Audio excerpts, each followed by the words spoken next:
കൊണ്ടുപോകാനായിട്ട് വെച്ചിട്ടുള്ളൂ. അതൊരെണ്ണം മതിയായിരുന്നു, വൈപ്സ് ഒന്ന് മതിയായിരുന്നു അവിടെ ഹോസ്പിറ്റലിൽ. പിന്നെ അതുപോലെ തന്നെ വൈപ്സ് അത്യാവശ്യമാണ് കേട്ടോ, എല്ലാവരും പാക്ക് ചെയ്യുമ്പം വൈപ്സ് എടുക്കണം.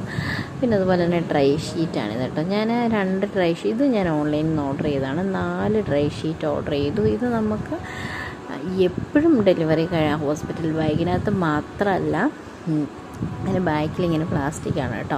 ഹോസ്പിറ്റൽ ബാഗിൻ്റെ കൂടെ കൊണ്ടുപോകാൻ മാത്രമല്ല, അത് കഴിഞ്ഞിട്ട് കുഞ്ഞ് നമ്മുടെ കൂടെ വീട്ടിൽ വരുമ്പോഴാണെങ്കിലും നമുക്കൊന്ന് പാമ്പർ മാറുന്നതിലും ഒക്കെ ഈ ഡ്രൈ ഷീറ്റ് ആവശ്യമാണ്. ഇത് നമ്മൾ ബെഡിൽ വിരിച്ചിട്ട് കുഞ്ഞിനെ കിടത്തി, അല്ലെങ്കിൽ പാമ്പർ മാറി, അല്ലെങ്കിൽ തുണി മാറ്റി, അല്ലെങ്കിൽ ബെഡിലിട്ടാണെങ്കിലും കിടത്താനൊക്കെ ആണെങ്കിലും നല്ലതാണ്.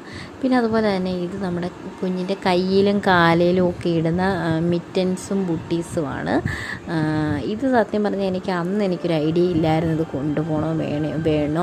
ഞാനും ഇതുപോലെ ഒരുപാട് യൂട്യൂബ് വീഡിയോസൊക്കെ കണ്ടിട്ടാണ് ഇതൊക്കെ പാക്ക് ചെയ്തത്. അപ്പോൾ ഞാൻ വെറുതെ ആണെങ്കിലും അത് വാങ്ങിച്ച് വെച്ചതാണെങ്കിലും എനിക്കത് വളരെ ഉപകാരപ്പെട്ടു. കാരണം കുഞ്ഞ് ജനിച്ച് കഴിഞ്ഞപ്പോൾ തന്നെ അവളുടെ കയ്യിൽ നല്ല നഖം ഉണ്ടായിരുന്നു, അതുപോലെ തന്നെ കാലിലും നല്ല നഖം ഉണ്ടായിരുന്നു. കുഞ്ഞ് തന്നെ അവൾ തന്നെ മുഖത്ത് ഇങ്ങനെ മാന്തിയാൽ ഇപ്പോൾ സ്ക്രാച്ചസ് വീഴുമായിരുന്നു. അപ്പം ഞാൻ പിന്നെ അതുപോലെ തന്നെ നമുക്ക് കുഞ്ഞുങ്ങൾ ഒരു ചൂടിൽ നിന്ന് അവർ പെട്ടെന്ന് കാലാവസ്ഥ തണുപ്പൊക്കെ ആണെങ്കിലും അവർ